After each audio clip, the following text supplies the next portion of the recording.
नमस्कार। भारतेंदु नाट्य अकादमी द्वारा आयोजित रंग समागम 2020 में आप सभी का हार्दिक स्वागत है। आज जब कोरोना काल में हमारा जीवन स्थिर बना हुआ है, हम सभी की दिनचर्या लगभग अस्त व्यस्त हो चुकी है। हम सभी अपने अपने घरों में रहने को विवश हैं।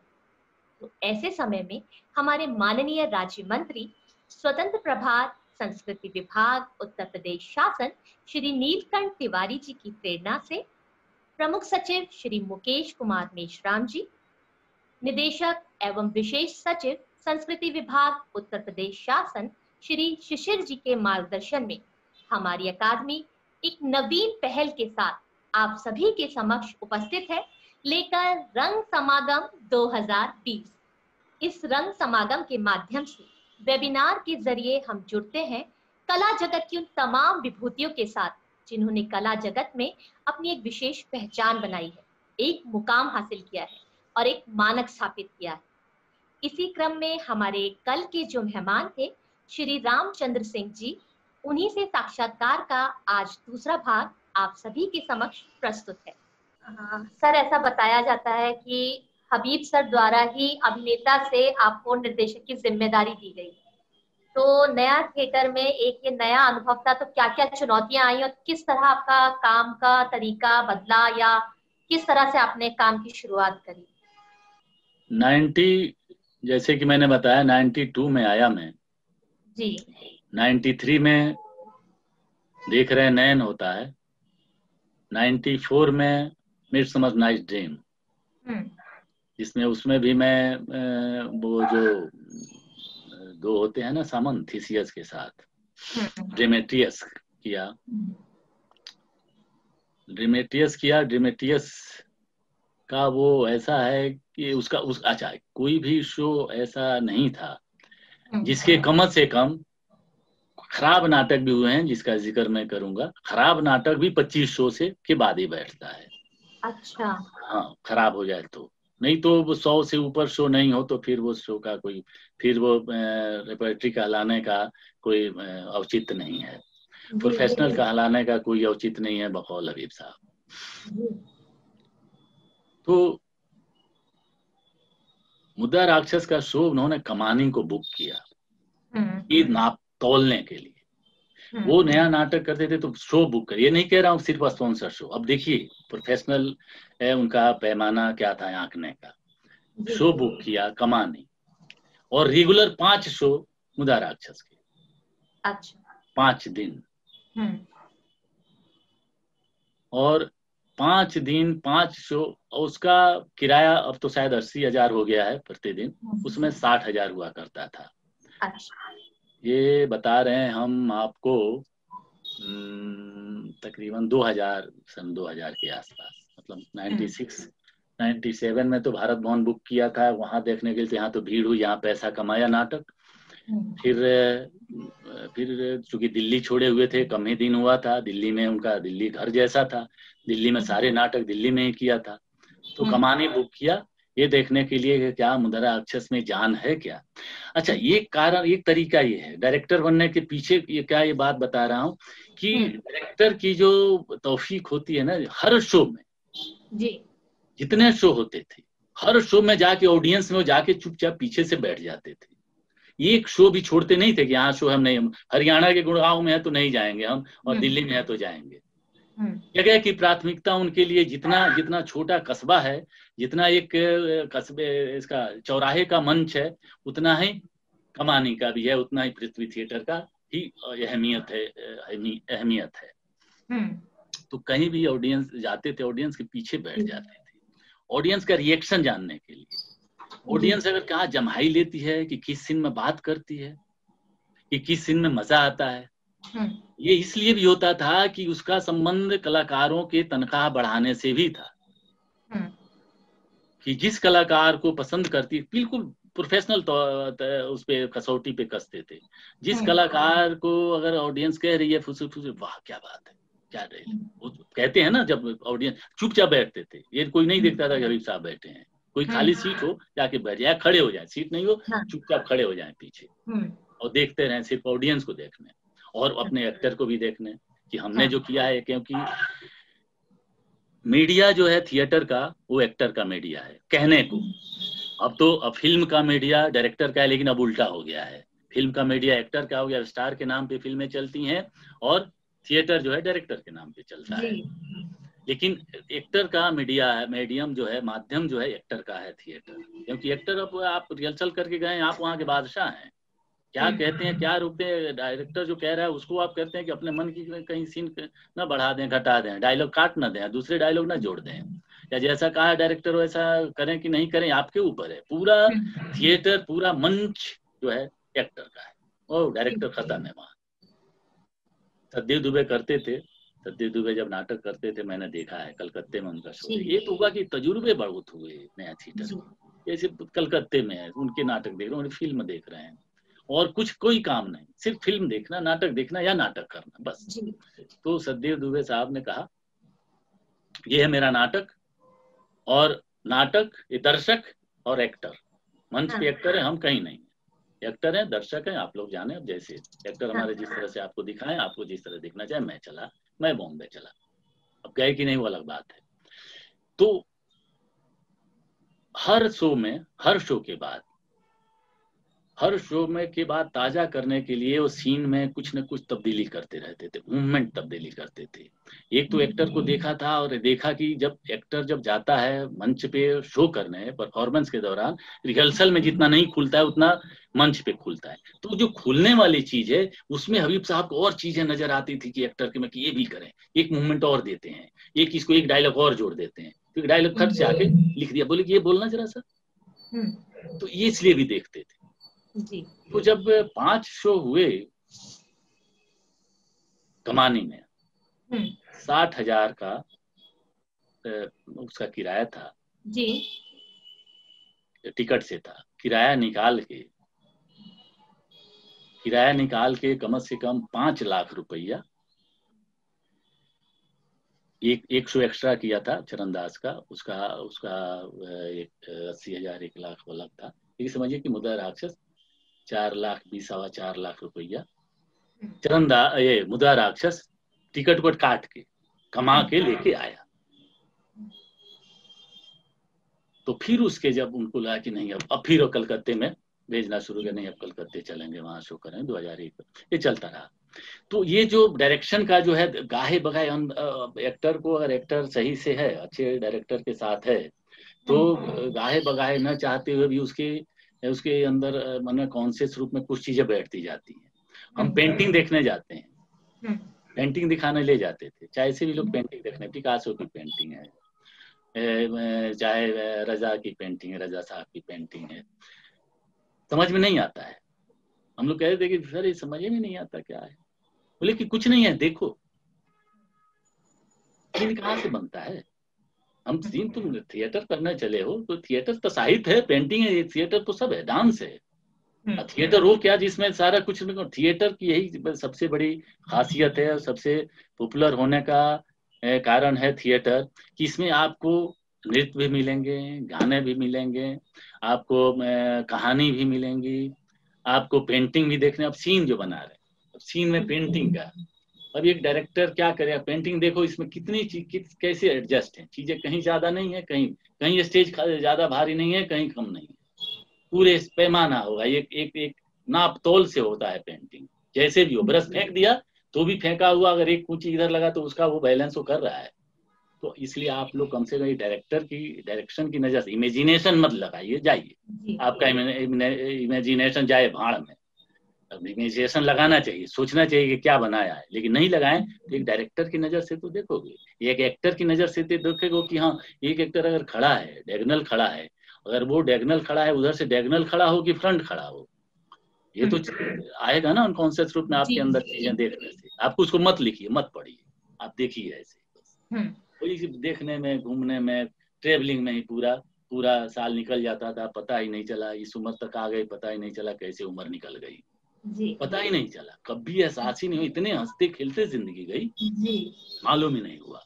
तो जब बीमार आके पढ़ने लगे थे, तो जैसे वो किया उषा गांगुली जी के साथ, ग्रुप के साथ किया था, 2005-06 में किया विसर्जन, अच्छा।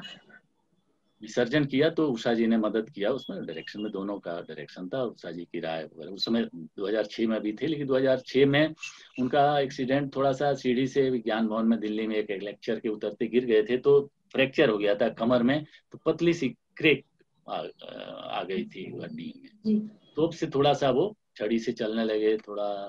तो फिर जो उठ उठ के बताते थे जाके स्टेज, अभी सब खट से खड़े होकर बताते थे स्टेज, अगर मूवमेंट कोई गलत ले रहा है बोले कि नहीं नहीं ऐसे जाओ, फिर दूर से बता रहे नहीं ऐसे डायगोनल जाओ, नहीं इनकी तरफ जाओ, फलना की तरफ, राम की जाओ, अगर नहीं गया तो खट से खड़े होकर बताते थे कि उल्लू का पट्टे ऐसे चलो। लेकिन अब वो चीजें जो है छड़ी पकड़ के नहीं होता था। फिर वो कहते थे किसी से, कहते कि राम जरा बता दो। हाँ, हम भी एक्टिंग कर रहे हैं, हम रघुपति करते हैं उसमें। वो राजरक के नाम से नया थिएटर में हुआ, जिसमें बाद में लिखा उन्होंने, अभी साहब ने जोड़ा राजर्षि का, विसर्जन में जोड़ा राजर्षि उपन्यास का, तो राजरक बना, जिसको सबसे बड़ा शो जो है हुआ आपका फ्रैंकफर्ट में, जर्मनी में, उतना पॉपुलर शो कहीं नहीं हुआ। तो उस नाटक में जो उनका निर्देशन का आखिरी था, उसके बाद से कोणार्क करने चले, लेकिन प्रोसेस में था तब तक ही चले गए थे। तो उस नाटक में थोड़ा सा वो मतलब मुझे काफी फ्री छोड़ दिया मूवमेंट। लाहौर में, जिन लाहौर में पहलवान करता हूँ, लाहौर में देखा होगा, उसमें भी फ्री छोड़ दिया, जहाँ ये एरिया है तुम्हारा मूवमेंट। एक्टर को फ्री छोड़ते, क्या बात, एक्टर को फ्री छोड़ते। सर ऐसा भी बताया जाता है कि आप आधुनिकता में लोक का समन्वय बहुत अच्छे से करते हैं, तो इसके पीछे का क्या प्रोसेस रहता है, क्या ऐसे विचार रहते हैं? लोक और देखिए, लोक और आधुनिकता जी, ये लोक से ही आधुनिकता निकला है। जब हम लोक का, फोक साहित्य का पढ़ते हैं, फोक साहित्य का इतिहास पढ़ते हैं, तो ये काफी सब तो ये हजार गिनती में तो नहीं, लेकिन कम से कम ये तो है कि कहीं लिखा है 5000 साल पहले से, और इनके आने मतलब अपना ग्रीक थिएटर, और ग्रीक थिएटर यूनान थिएटर कहते हैं कि वहां से शुरुआत हुई है। लेकिन ये भी है कि सबसे पहले हिंदुस्तान में तो फोक थिएटर था। अब ये है कि यहाँ पे दर्ज नहीं किया गया, लिखित नहीं, जैसे फोक थिएटर कहीं लिखित उखित नहीं हुआ था, वैसे भी तो ये इसलिए वो हो गया। लोक का देखिए, कथानक के अनुसार, कथानक के अनुसार उसमें फोक का और आधुनिकता का दरअसल कथानक होता है।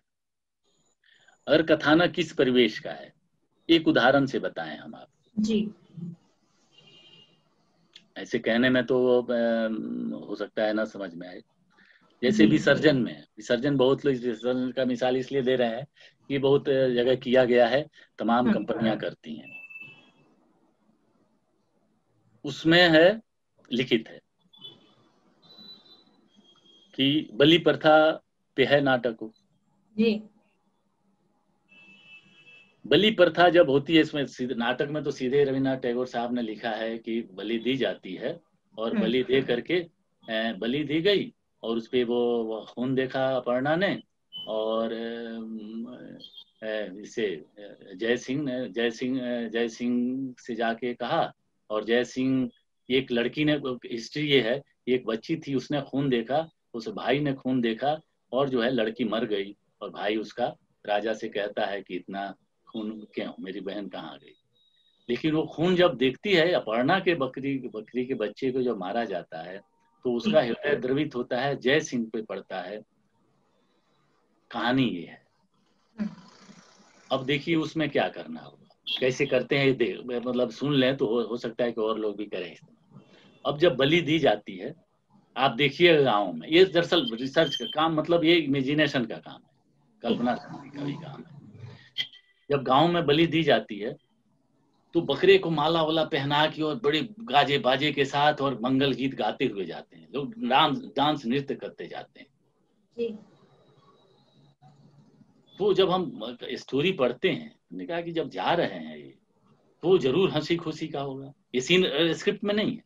अच्छा, नहीं है कि नाच गाना होगा या ये होगा। अब उसमें गाना एक जोड़ा गया,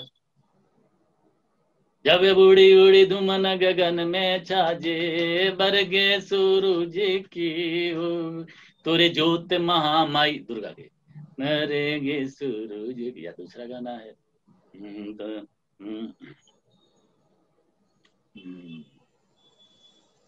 माँ माँ के ऊपर एक गाना याद आ जाएगा अभी बोलते हुए। तो ये जो है इसमें एक ये देखिए, अब जब इसको करेंगे तो गांव में जब मंदिर है तो जब बलि दी जाएगी तो जाहिर सी बात है उसमें फोक का इस्तेमाल होगा, गांव के लोग जाएंगे, फोक गाने होंगे, डायलॉग होंगे गाने उसके फोक में।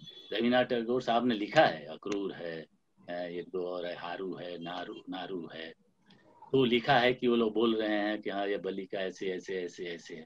तो उसको जोड़ना है, उसमें सीन को फोक को जोड़ना है, इसलिए कि ये ट्रेजेडी है जी।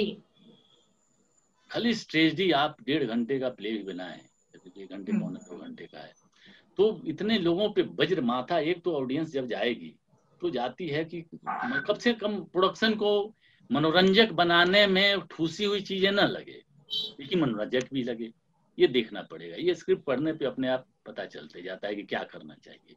जी। तो वो गाने आ गए, जब वो उसकी गुणवती कहती है कि हाँ ले जाओ पूजा, ले जाओ बलि, अब वो बलि के पूजा जाती है तो उसमें अब वो ये गाना वहां आ गया। अपर्णा जाती है एक जगह है कि चलो मेला देखने, स्क्रिप्ट में ये नहीं है कि मेला कैसे होगा, अब मेला देखने चलो, मेला कैसे देखेंगे, अब मेला देखने में मेल वो फुहारे लगा दें, ये लगा दें, वो थोड़ा सा अनड्रामेटिक होगा और वो लगेगा कि हिस्सा पीटा है। तो उसमें मेले के लिए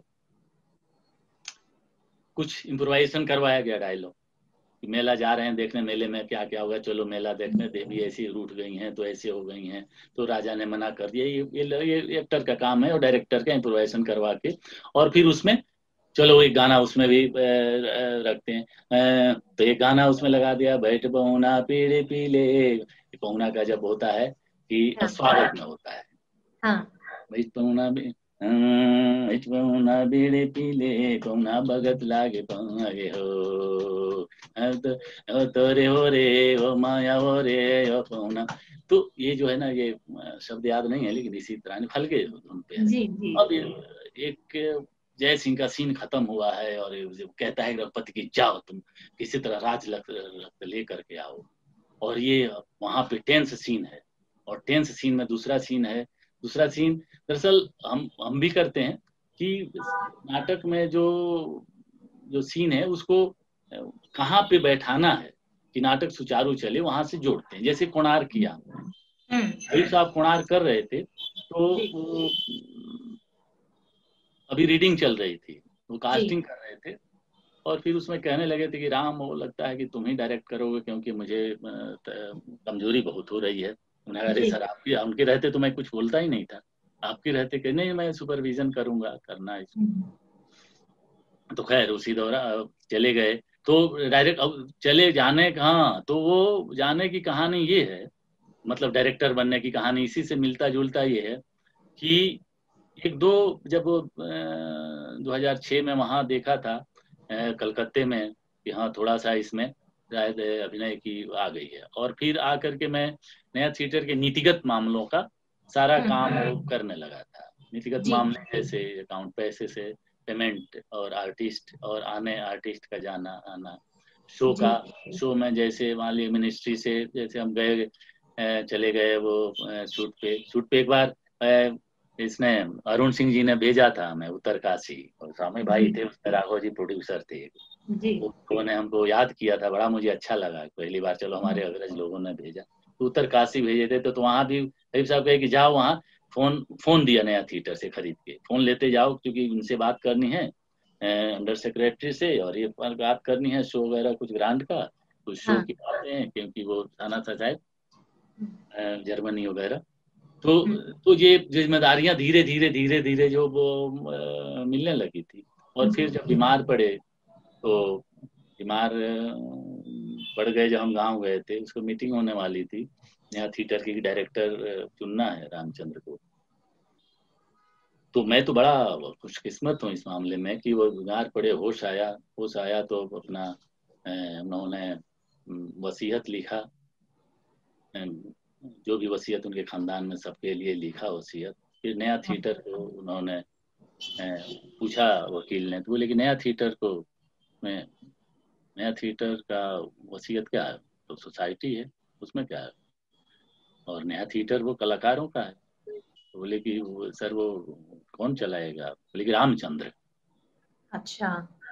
वकील से वो लिखवा दिए। तो ये वही मैं मतलब ये बड़ी बात है कि आप मुझे उस चीज का बाद में इल्म हुआ अभी जा करके कि एक व्यक्ति, अच्छा चूंकि मुझे वास्तव में, मैंने कहा ना, मुझे एक्टिंग का शौक था, मुझे एक्टिंग में बहुत कंफर्टेबल रहता हूँ। मुझे बतौर एक्टर शायद अपने हमारे बीने के लोग जो बाहर हैं बॉम्बे वगैरह में, अग्रज लोग शायद नहीं देखा है, वो नहीं जानते हैं, लेकिन मुझे एक्टिंग का ही दौर। और एक्टिंग में मैंने बताया ना कि 93, फिर उसके बाद से जितने नाटक हुए सब अभिजीत वगैरह गए जाने के बाद भी, लेकिन हम रहे और सारे मेन रोल करने लगे हम। जहरीली हवा Indo Canadian film, Indo Canadian writer और कनाडा का स्पॉन्सर था, और वहां से कनाडा से एक्टर बुलाते हैं, अमेरिका से एक्टर टेरी एलन एक्ट्रेस आती हैं, कनाडा से डेविड फ्रांसिस आते हैं एंडरसन करने। एंडरसन के बीच में जो मेन भोपाल गैस कांड पे, भोपाल गैस कांड का मेन सीईओ जो होता है वो रामचंद्र सिंह करते हैं जी। और लखनऊ का आदमी है, और लखनऊ का आदमी है वो अपना जाके अमेरिका में बस गया और उसको एनसीओ बनाया गया, मतलब सीईओ बनाया गया। तो वो करते हैं। उसके बाद से मेरी संहार में फिर दुर्योधन करते हैं। तो जितने नाटक हुए सब में जब मेन रोल करने लगा तो उनका बताना जो है फिर कम होने लगा मेरे पर। मैं मूवमेंट फिर अपने आप होने लगा। उन्होंने छोड़ दिया, फिर अपने आप से सारे मूवमेंट अपने आप, मूवमेंट टर्न जो भी है सब कर, बस उसमें थोड़ी सी दे देते धीरे से इशारे में कि थोड़ा सा यहाँ ज्यादा हो रहा है, यहाँ कम हो रहा है। एक मूवमेंट में नहीं, मूवमेंट में मेरी मूवमेंट की वो दाद देते थे, पास करते थे। जब एनएसडी में शंभू मित्रा फाउंडेशन बना उनके गुजरने के बाद, तो क्लास करने गए तो पूछा लोगों ने मूवमेंट के और मूड के और मॉड्यूलेशन के, बोले कि रामचंद्र को आप लोग देखिए मूवमेंट। अच्छा। और 2 नाटक देखिए, मुद्दा राक्षस देखिए और लाहौर देखिए, और दोनों मूड देख लीजिए, और हम आते आए हैं शो करने, देख लीजिए। तो ये मूवमेंट की उन्होंने बड़ी तारीफ की। और बाकी कैरेक्टर कैसे, कैरेक्टर जानबूझ के नहीं चेंज होता है, जानबूझ के मॉड्यूलेशन नहीं होता है। तो ये चीजें जो बताते थे, तो इसका ये हुआ कि जब वो कह दिया कि फिर हमको खबर फोन किया गया कि बधाई हो रहा, हबीब साहब ने वो कर लिया, तुम्हें डायरेक्टर बना दिया है, उनका लगता है कि चांस कम लग रहा है। फिर मुझे उतनी खुशी नहीं हुई, डायरेक्टर बनने की खुशी सही में नहीं हुई जी। क्योंकि वो खुद अपने बारे में बताते थे। मुझे वो दिन याद है कि उन्होंने कहा कि मैं बॉम्बे गया था एक्टर बनने दरअसल, और एक्टर बनने गया था, रिक्टा में थे बलराज साहनी साहब थे, बलराज साहनी ने मुझे एक्टिंग सिखाया है, कहिए सही में तो। और जो कि मारा ओरा भी था, पीटा उटा भी था। और वहाँ पे इप्टा में लोग, आज़ादी का समय था, इप्टा में जेल गए जो अंग्रेजी सरकार हुकूमत के विरुद्ध करते थे नाटक, जेल गए, सब लोग जेल गए। हमारे सीनियर, हमको बना दिया गया डायरेक्टर की, चलो ये नाटक है छोड़ के गए, लो तुम डायरेक्टर हो। तब से मैं डायरेक्टर बन गया। वो चीज मुझे याद थी। हमने कहा यार वही हुआ, अभी साहब फिर डायरेक्टर बना दिए। खैर, तो हमें नहीं लगता था कि हम डायरेक्ट कर पाएंगे, लेकिन जब गए कोणार्क उठाए, कि कोणार्क उनका था कि करना है, तो इमोशनली भी जुड़े हुए थे उनसे कि उन्होंने छोड़ा है हमको, हमें पूरा करना है। उन्होंने कहा कि यार कोणार्क जो है, ये है कथानक जो है, ये कथानक है उड़ीसा के सूर्य मंदिर की, जगदीश चंद्र माथुर साहब का लिखा हुआ जी, उड़ीसा की पृष्ठभूमि में है। तो ये अगर हिंदी में इसको करते हैं, तब तक जब तक उड़ीसा का इसमें लोक नहीं समावेश होगा, क्योंकि उड़ीसा में इसके स्थापत्य में जो लोग काम कर रहे थे, जो कारपेंटर, उसका मेन रोल विशु है, विशु मैं ही कर रहा था। अच्छा। हम जब तक उड़ीसा नहीं जाएंगे तो मैं अपने नाटक में डायरेक्शन भी करता हूँ और एक्टिंग भी करता हूँ, गाय बगैर मेन भी करता हूँ। क्या बात। बहुत बढ़िया। एक रखते हैं, एक असिस्टेंट रखते हैं, एक लड़का है हैदराबाद का से पास, उसको रखते हैं जी। तो हम जब तक उड़ीसा में नहीं जाएंगे और वहाँ के उनके फोक नहीं सुनेंगे, गाने नहीं सुनेंगे, तब तक ये बात नहीं बनेगी। फिर पूरे दल बल के साथ गए हम, एक महीने कोणार्क में रहे, वहीं सबका खाना पीना रिहर्सल, और उड़िया धुन इसमें लिया, उड़िया गाने लिए। क्या बात। और ये जो इसके वास्तुकार जो थे, जो बनाते थे मूर्तिकार लोग, वो उनसे उड़िया वहाँ के लोगों के साथ, वहाँ के मजदूरों के साथ, कलाकारों के साथ उठना बैठना, उनका कैसे बैठना, कैसे उठना है, किस तरह चलेंगे, तो ये सब बैठ के दोनों का तालमेल हुआ, दोनों साथ काम किए और सबको लेके आए यहाँ पे। भारत भवन में उसका ओपनिंग शो हुआ, फिर दिल्ली में हुआ, फिर श्रीनगर में हुआ। तो कहने का मतलब ये है कि वो वहीं से थी, वो अपने आप जब अब डायरेक्शन करते हैं। अब देखिए हेमलेट किया, हेमलेट में गाने डाले हमने। अच्छा। हाँ, लेकिन हेमलेट किस परिवेश का है? हेमलेट है आपका, सीधे अगर करें उस परिवेश में कर रहे थे हम, क्योंकि एक्टर थे, हम चाहते थे इसको दूसरी भाषा में करना। हम चाहते थे इसको बुंदेली बघेली में करना। अच्छा। लेकिन एक्टर थे, एक्टर इसमें डायलॉग अच्छे हैं, एक्टिंग एक्टर के लिए बहुत स्कोप है। एक्टरों ने कहा कि नहीं भैया, राम भैया वो हिंदी में करिए।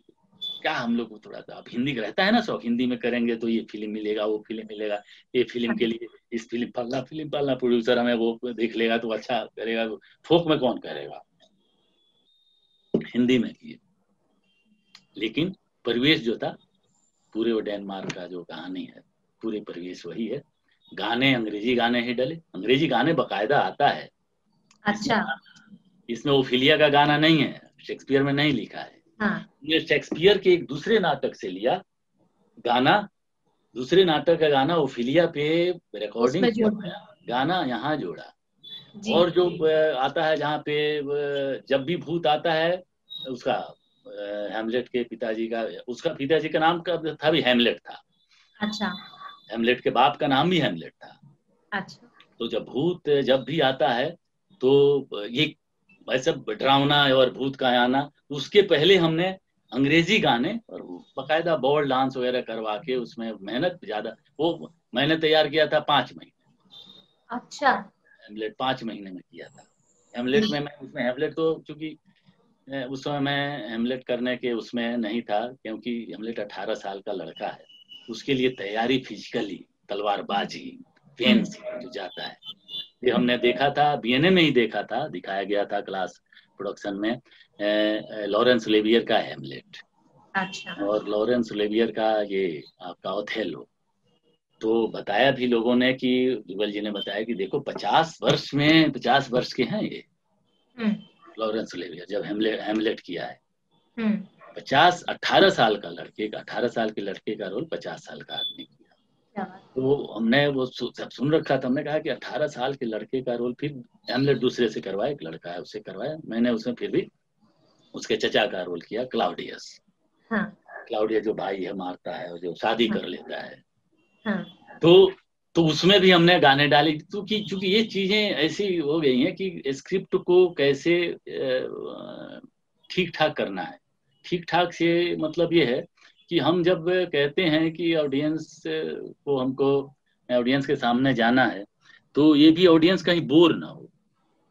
अच्छा, बोर से मतलब ये नहीं कि गाने जो हैं, जैसे बताया ना ब्रेख्त साहब का, कि ब्रेख्त को सब लोग जानते हैं कि गाने उनकी कहानी कहते चलते हैं।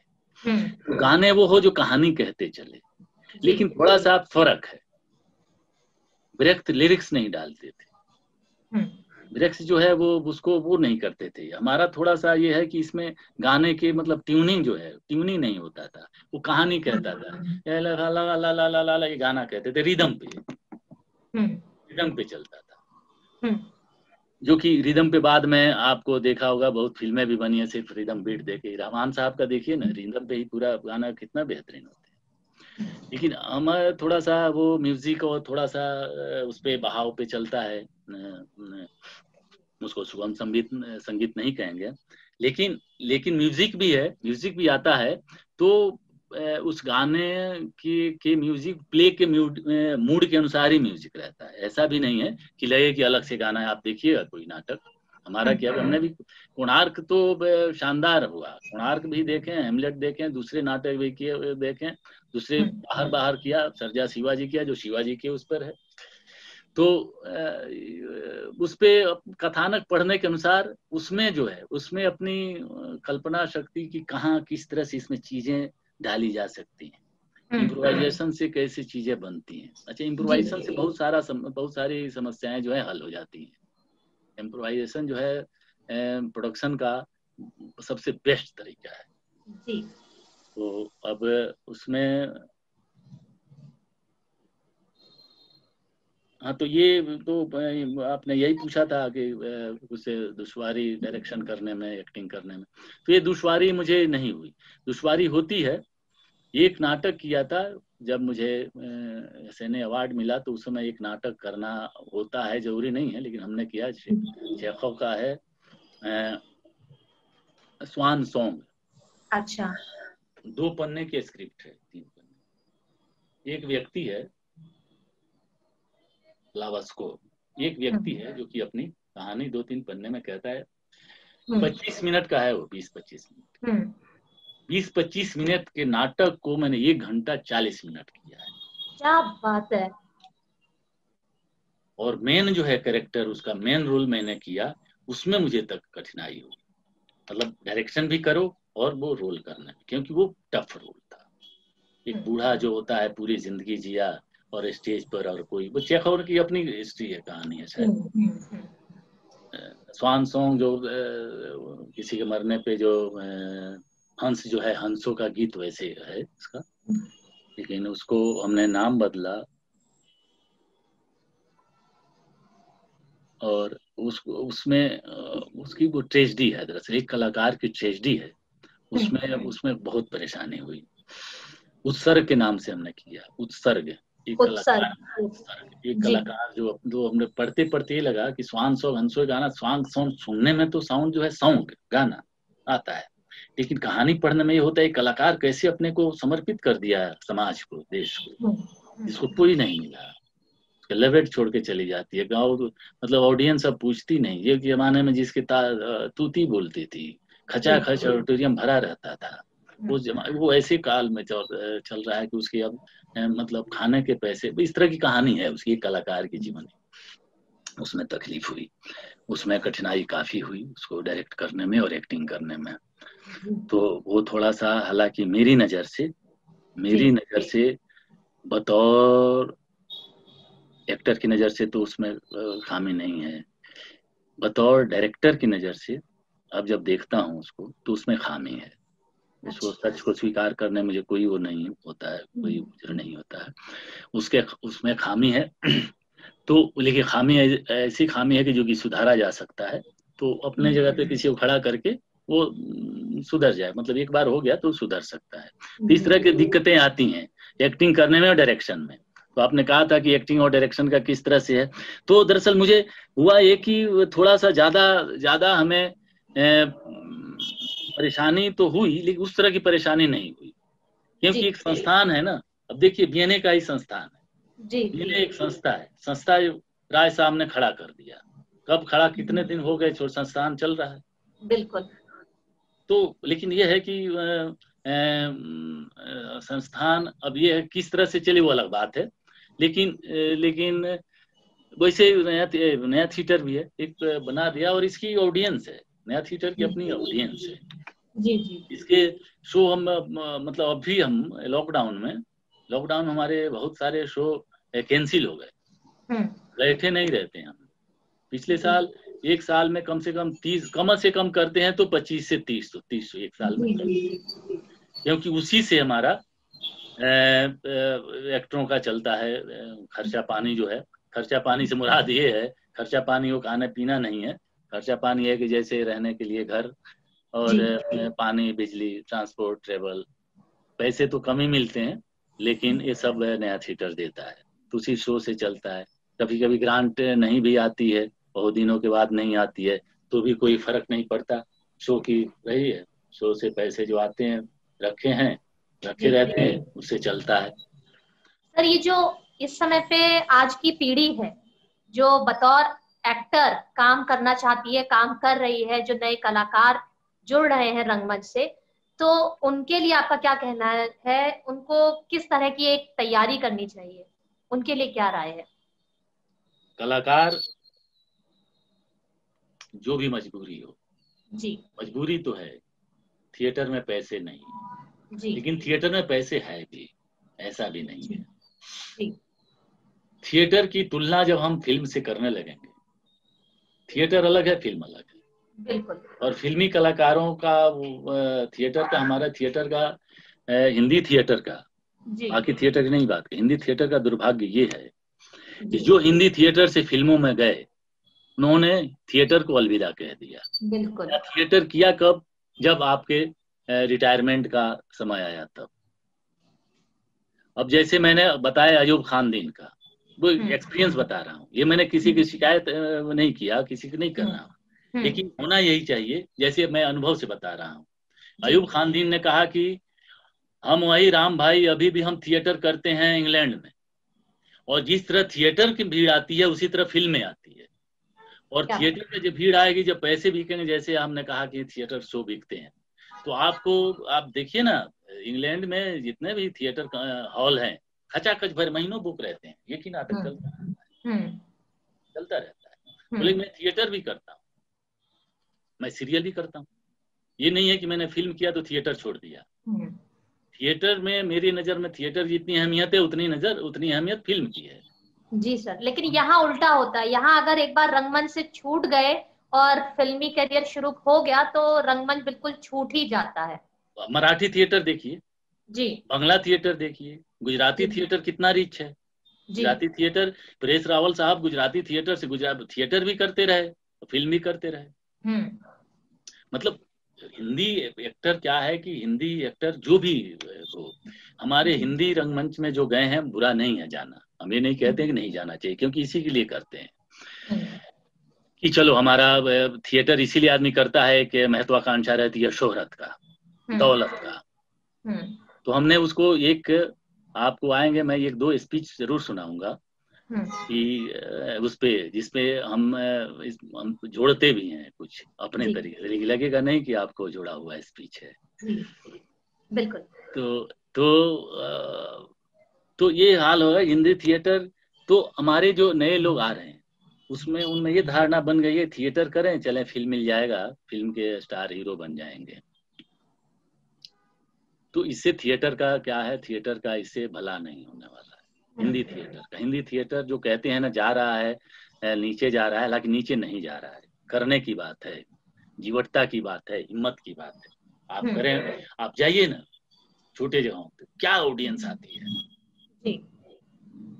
मैंने आपको एक जगह का किस्सा बताया कि गए थे हम बहुत कम पैसे में शो करने, बहुत कम पैसे में, मतलब 20 हजार में शो करने गए, बलछाट की 20 हजार में शो करने गए। ऑडियंस जब देखती है वहां से चंदा करके 45 हजार रुपये मुझे कैश दे, मैं आ जाता है। अच्छा। तो लेकिन जगह है, आपका जगह है, छोटा जगह है जहाँ पे हजारों ऑडियंस बैठी है। अब हम क्या है कि हमारे हिंदी थिएटर करने वाले वहां जाएंगे, ऐसी जगह पे करेंगे। एक हमारे मित्र हैं यहीं के, भोपाल के हैं, सागर के, नया थिएटर में रहे, बॉम्बे में भी बहुत सारे ऐड किया उन्होंने, पेप्सी का किया था, मिरिंडा किया था। अब आए यहाँ पे थिएटर से जुड़े हुए थे। यहाँ उन्होंने एक प्रोजेक्ट है, उनको मिला मिनिस्ट्री ऑफ कल्चर का इंडिविजुअल प्रोडक्शन ग्रांट, नया थिएटर में आए करने, वैशाली की नगर बधू आचार्य चतुर सेन का के उपन्यास पे शो हुआ।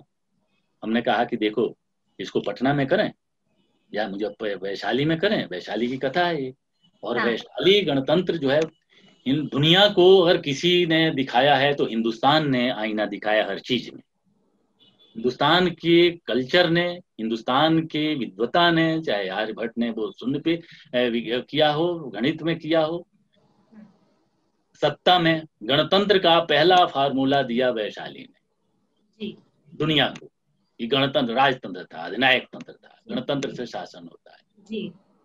और शासन में क्या, कम्युनिटी शासन, इस तरह की नहीं थी उस शासन को अगर दिखाया जाए वैशाली में, पटना में, तो स्पॉन्सर मिल जाएंगे। हम लोग को आगे बढ़ने की, थोड़ी सी तलाशने की पड़ते हैं, तो वहां करेंगे। आ रहा है वो वैशाली फेस्टिवल, तो कहते क्या है कि राम भाई ये शो तो बड़े बड़े महानगरों में होगा, दिल्ली में, मुंबई में, कलकत्ता में, बड़े बड़े टॉकीज में, बड़े बड़े थिएटर हॉल में होगा, तो कहाँ जाएंगे वहां करने वैसे। अब बताइए, ये आलम है। शो बैठ गया, शो नहीं हुआ, वहां करते तो हो सकता है 5 शो और मिल जाता जी। तो हिंदी थिएटर की, हिंदी की मानसिकता हमारी ऐसी हो गई है। इसी तरह के एक्टर भी आ रहे हैं जी कि हम थिएटर करें और चल दें बॉम्बे सीरियल करें, सीरियल में पैसा है, क्योंकि मजबूरी है उनकी। एक तो मजबूरी है कि हमारे यहाँ कई एक्टर जो हैं, हम ही खुद बताइए ना, हम ग्रेजुएशन किए हुए, अब एमए किए हैं जाके नाट्यकला में, यहीं से अटल बिहारी वाजपेयी से किए हुए, पढ़े लिखे लड़के सब, कोई इंजीनियर, हालांकि ये शौक की बात है, बेकारी की बात नहीं है, शौक से भी आते हैं लोग। इंजीनियरिंग में मन नहीं लगा, जैसे मुझे फौज में मन नहीं लगा, हम चले आए, तो इंजीनियरिंग में मन नहीं लगा, आ गए, चलो नाटक में मन लगता है, मन तो लगता है तो मजेदार चीज, रोमांच का चीज है। और नया थिएटर में तो और है, नया थिएटर में वो भोपाल में हम हमें नहीं याद आता कि हाँ एक शो किए थे पिछले साल, और बस 2019 में एक शो किए थे, 2 शो इस साल होने वाला था, और बाहर किए 35 शो। तो भोपाल में वैसे भी हमारा घूमते रहते हैं, एक बार बेंगलोर गए, बेंगलोर पूरा बेंगलोर को छान मारा, हैदराबाद गए, पूरे बेंगलोर हैदराबाद के शहरों में, छोटे छोटे शहरों में जाके करते रहे, बस है, बस पे चले, शो किए वहां पे, फिर रात में रुके। थिएटर हॉल है, हिंदी में नहीं है। हिंदी थिएटर में आप बंगाल में चले जाइए, बंगाल में, बंगाली थिएटर क्यों रीच है, बंगाल की म्युनिसिपैलिटी, नगर निगम का हॉल देखिएगा तो आपका दिमाग खट्टा हो जाएगा, इतने बेहतरीन है हॉल। छोटे छोटे शहरों में थिएटर हॉल की बात कर रहे हैं जी।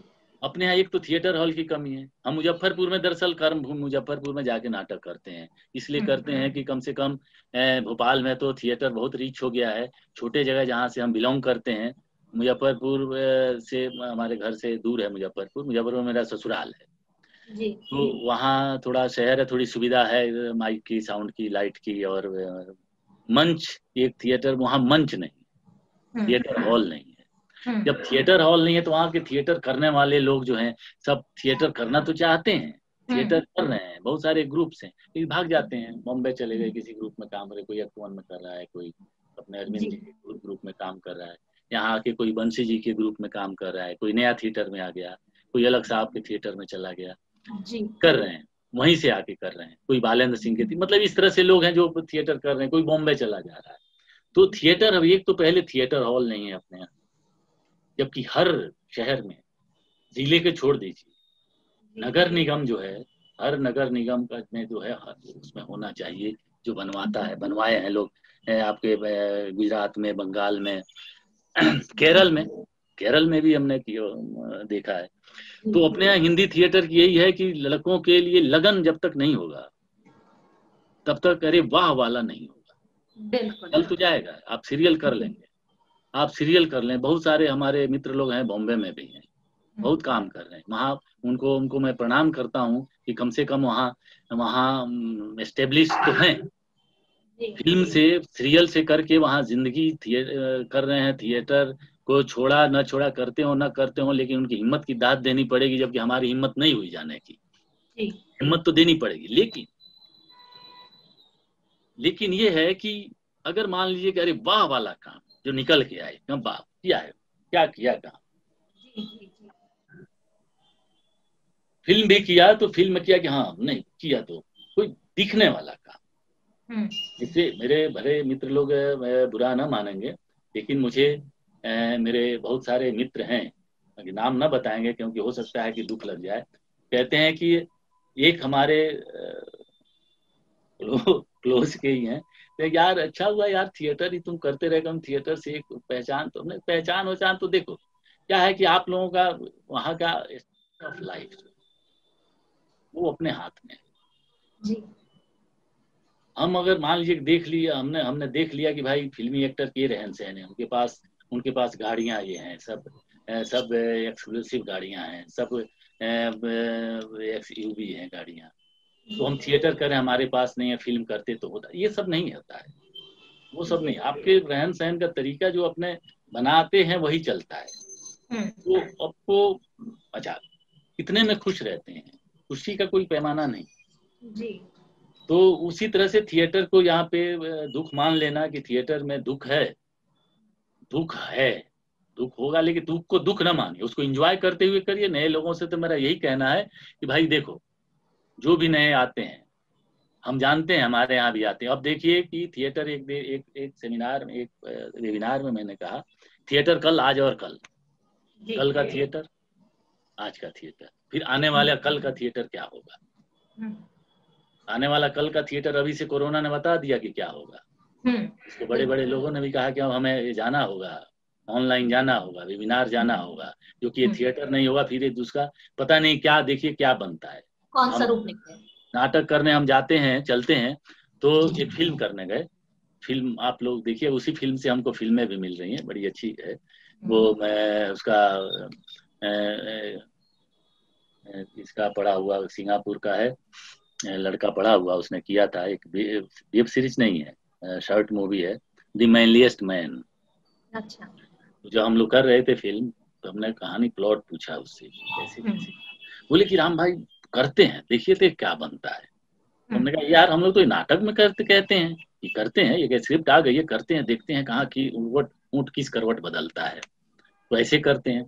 तो बिल्कुल लोग बड़े अच्छे तरीके से काम किया। वो न्यूयॉर्क इंस्टीट्यूट से, ट्रेनिंग इंस्टीट्यूट से है वो, तो उससे साथ पहली बार लगा कि हाँ मैं हिंदुस्तान में कोई फिल्म विदेशी उस पर कर रहा हूँ, उसके स्टाइल में, उसके नियम के तहत। जी जी। तो आगे आने वाला कल क्या होगा देखते हैं, कैसा बनाता है ऊपर वाला, किस तरह से। उसने तो बहुत सारा ज्ञान दे दिया है। तो थिएटर आज और कल का था, क्योंकि थिएटर में टाइम था, लोगों के पास टाइम था, कलाकारों के पास टाइम था, रिहर्सल के लिए वक्त नहीं होता था कि हम 3 घंटे करेंगे रिहर्सल। मतलब इंस्टीट्यूट की बात नहीं कर रहा हूँ, इंस्टीट्यूशन से बाहर की जो ग्रुप्स हैं उनकी बात करें। इंस्टीट्यूट में तो ये है कि चलो हम सवेरे से जाना है 10 बजे और 5-6 बजे तक है, एनर्जी रेपर्टरी है, श्री राम रेपर्टरी है, भारतीय हिंदू नाटक अकादमी का रेपर्टरी है, चाहे और रेपर्टरी है, हरियाणा वाला है, तो उसमें जाते हैं करते। लेकिन जो ग्रुप है, जिस तरह से ग्रुप रेपर्टरी आईटी है, उनके लिए क्या है कि अगर एक नया थिएटर में तो लोग पेमेंट पे हैं, मंथली पेमेंट है, क्योंकि ज्यादातर अब शहरी आए हैं एक्टर, लेकिन ज्यादातर ग्रामीण एक्टर ही हैं। से बिहार से भी अब आने लगे हैं, चूंकि मैं यहाँ हूँ तो बिहार से भी, पहले भी आते थे, अभी साहब के समय में भी आते थे। जैसे कि मैंने बताया कि आ रहे हैं लोग उधर से, लड़के आके छोड़ के उधर से थिएटर। तो अब टाइम नहीं है लोगों के पास जी। तो इनके साथ सबसे बड़ी समस्या है कि जैसे 3 घंटे का रिहर्सल है, तो 3 घंटे जैसे होगा सर वो जा रहे हैं। अच्छा, क्रिएटिव काम का जैसे हम अब देखते हैं, क्रिएटिव काम टाइम से नहीं तो होता है, मूड से, टाइम से नहीं होता, उसमें टाइम नहीं जी होता कि कितना टाइम लगेगा। अब कभी कभी एक सीन की रिहर्सल ही होती रहती है हमारे आगे, किसी सीन के में पूरा टाइम निकल जाता है। अब लोग जो है, जैसे हम एक साथ 2 नाटक कर रहे हैं, आगरा बाजार का, आगरा बाजार फिर दोबारा से तैयार कर रहे थे, और लाहौर का शो, इन लाहौर ने देखा, उसका शो लगा हुआ था IS अकेडमी में देहरादून में, उसका शो लगा है, और इसका शो कलकत्ते में लगा है, गुवाहाटी में लगा है, लखनऊ में लगा है। तो इसकी तैयारी दोनों साथ साथ, एक तैयारी तो हमने कहा कि चलो हम करेंगे 2 घंटा रिहर्सल इसका आगरा बाजार छोड़ेंगे, 2 घंटा करेंगे लाहौर का। अब लड़के आए बाहर से भी, बहुत लड़के आते हैं, अगर सुन दोनों हिंदी नाटक है, तो जैसे एक नाटक खत्म, नहीं सर हम तो नहीं करेंगे भैया, हो गया हमारा, हो गया। मतलब ये है कि हमारे यहाँ पैसे भी दिए जाते हैं रिहर्सल के, तो आ गए रिहर्सल में आ गए तो हमारा पेमेंट हो गया, आज का पेमेंट हो गया, अब तो कोई काट ही नहीं सकता। तो चूंकि ये सिलसिला शुरू सदियों से चला आ रहा है, हबीब साहब का ही बनाया है, रिहर्सल के पैसे मिलेंगे, तो हम जो नियम तरीके बनाए हैं उन्होंने, वो नियम फॉलो होता है, वही चलता है, उसमें कोई इधर उधर नहीं होता। तो चले गए साहब, हमें क्या करना पड़ा, फिर हमने कहा कि चलिए, हमने भी जिद कर लिया, चाहे हम हिम्मत नहीं हारते, हमने क्या कहा कि हम नहीं, दूसरे एक्टर करेंगे। तो दूसरे एक्टर से तैयार किया दूसरा रोल। हम चाहते थे कि एक ही आदमी वो कर रहे, लाहौर भी कर ले, उसमें भी कर ले। तो भाई उनको कहा कि चलिए लाहौर आप करें, लाहौर कीजिए, अब आगरा बाजार अब दूसरा करेगा, उसमें वो भले होगा, उसका पेमेंट बनेगा और क्या होगा। लेकिन नाटक में तो असर नहीं आएगा। नाटक तो हमारा शो तो जो है, हमारा बुक शो है, उसमें तो नहीं होगा कि भाई तैयार नहीं है हम नहीं आएंगे, ऐसा तो कभी नहीं होगा थिएटर में। तो नए लोगों में ये है। उसको सबसे बड़ी चीज है नए लोगों के लिए कि पहले, क्योंकि वो बताएंगे, लोग जाते हैं काम करने, स्क्रिप्ट पढ़ना, जैसे इंस्टीट्यूशन बताते हैं, पर सबसे बड़ी चीज है लगन। नए लोगों को सबसे पहले ये करना है, भूल जाना है कि हमको कल क्या करना है। कल क्या करना ये नहीं देखना है, अभी क्या, प्रेजेंट वर्तमान क्या करना है, इस तरह से करें तो। और इस ख्याल से ना आए कि हाँ चलो हम चलना फिरना सीख लें और चले जाएं। सीरियल की भरमार है, लोग सीरियल में, हालांकि कोई भी जा रहा है सीरियल में तो कोई ऐसा तो नहीं कर रहा है कि हाँ बहुत गजब का किया। मेरे तो पहचान में अभी जब हिंदी से गए हैं लोग, वैसा तो कुछ नहीं है। हाँ कर रहे हैं लोग, हिंदी सीरियल में कर रहे हैं, लेकिन उर्दू सीरियल तो ऐसा है, उसका तरीका ही दूसरा है जी। वो तो कॉलेज से निकले और चलिए, वो खैर वो छोड़ दीजिए, वहां पे क्या है कैसा होता है वो अलग चीज है। लेकिन थिएटर करना हो तो उसमें धीरज और धीरज और धीरज। हबीब साहब भी कहते थे धीरज जब तक नहीं है तब तक थिएटर नहीं हो सकता। सर अब हम साक्षात्कार के अंतिम चरण में हैं। सर, संस्कृति विभाग उत्तर प्रदेश शासन के उच्च अधिकारियों के प्रोत्साहन से श्री रमेश चंद्र गुप्ता जी, निदेशक भारतेंदु नाट्य अकादमी की इस पहल यानी रंग समागम 2020 के बाबत आपके विचार जानना चाहेंगे। बहुत दूरदर्शिता का ये पहलू है, बहुत अच्छा है, जितनी तारीफ की जाए कम है जी। बहुत अच्छी पहल है। इससे हम हो चाहे कोई, हम जितना जानते हैं, हमको जितना अनुभव है, हमने कहा, और लोग जो एक्सपर्ट लोग होंगे उन्होंने भी कहा होगा, इससे लाभ जो है, इससे लाभ हमको भी है। हमको जैसे आपने कुरेदा तो कुछ चीजें याद आ गई, तो हम भी अपने चार्ज कर लिए। स्टूडेंट्स के भले के लिए मैं सोचता हूँ कि ये बहुत अच्छी पहल है। और जितनी भी तारीफ की जाए, उत्तर प्रदेश संस्कृति विभाग, भारतेंदु नाट्य अकादमी, डायरेक्टर साहब, सब लोग को बहुत बहुत आभार और बहुत बहुत शुक्रिया कि आप लोगों ने ये किया। ये मतलब अच्छी सोच है, दूरदृष्टि है। इस पहलू में जैसे जिस तरह का काल है, जैसे हमने बताया, जिस तरह से हो रहा है, बैठने से तो अच्छा है, हाथ पे हाथ धर के बैठने, कुछ विजन तो है इसमें, विजन दिखता है कि आप जिस मकसद से कर रहे हैं, किस मकसद से कर रहे हैं, अपना कोई खास क्या मकसद है। इसका मकसद है कि हम शेयर करें, दूसरों से सीखें, दूसरों का जाने, अपना जन्माएं, बातचीत बच्चों में शेयर होगा, बच्चे जरूर इससे सीखेंगे। हालांकि कहने से बच्चे ज्यादा करने में सीखते हैं, लेकिन जिस तरह का काल है कोरोना में, जबकि करना मना है जी, हमने किया है, एक लाइन स्लोगन निकाला है कि करना मना है। जैसे डरना मना है ना, तो डरना मना है और करना मना है। कोरोना से डरना मना है और कुछ काम करना मना है। काम नहीं कर सकते। मना भी इसलिए गवर्नमेंट की बात नहीं कि सरकार मना की इसलिए मना है, मना अपना सेल्फ के लिए, अपने सेल्फ हिफाजत के लिए मना है, समाज की हिफाजत के लिए भी मना है। हम रिहर्सल के लिए कई बार कदम उठाए, हिम्मत बांध के चले, यहाँ पे कई रिहर्सल किए, फिर देखा कि एक आध लोगों को कोरोना पॉजिटिव हो गया। हमने कहा कि अरे बाहर से आते हैं, कहाँ से लोग आते हैं, फिर अभी त्यागते हैं इस ख्याल को। तो अच्छी चीज है ये, बहुत हम तहे दिल से हम हार्दिक इसको स्वीकार करते हुए आभार प्रकट करते हैं सबका, भारतेंदु नाट्य अकादमी सभी स्टाफ का, आपका तृप्ति जी का, आशुतोष जी का, मंजू शर्मा जी हमारे बड़े, उनके बारे में तो एक दिन बात होती उन्हीं में होती जाएगी। जिस तरह से उन्होंने हमारी लखनऊ में रहते हुए भी हमारे बड़े अच्छे शुभचिंतकों में से, अच्छे मददगारों में से, ये सब मददगार हैं। कहते हैं ना जिसका ईश्वर, सब में हम ईश्वर का वो देखते हैं, तो ईश्वर की मदद से, ईश्वर की कृपा से सब हमको ईश्वरीय ही गुण दिखते हैं सब में, और सब ने हमारी मदद की। सबको मैं बहुत बहुत तहे दिल से आभार और धन्यवाद। बहुत बहुत चलिए, मैं अब विदा लेना चाहूंगा आप लोगों जी से। सर, आपने बहुत अच्छे से जानकारी दी, इतने विस्तारित रूप से हर चीज हर बात को समझाया। तो हम उम्मीद करते हैं कि जो हमसे जुड़े जितने भी इस कार्यक्रम से जुड़े कलाकार होंगे वो सब इन बातों का लाभ उठाएंगे, कहीं ना कहीं उनको मदद मिलेगी। आपका बहुत बहुत धन्यवाद। भारतेंदु नाट्य अकादमी परिवार आपका बहुत बहुत धन्यवाद करता है कि आपने इतना समय हमारे लिए निकाला, आज के दिन निकाला। Thank you sir. बहुत बहुत शुक्रिया।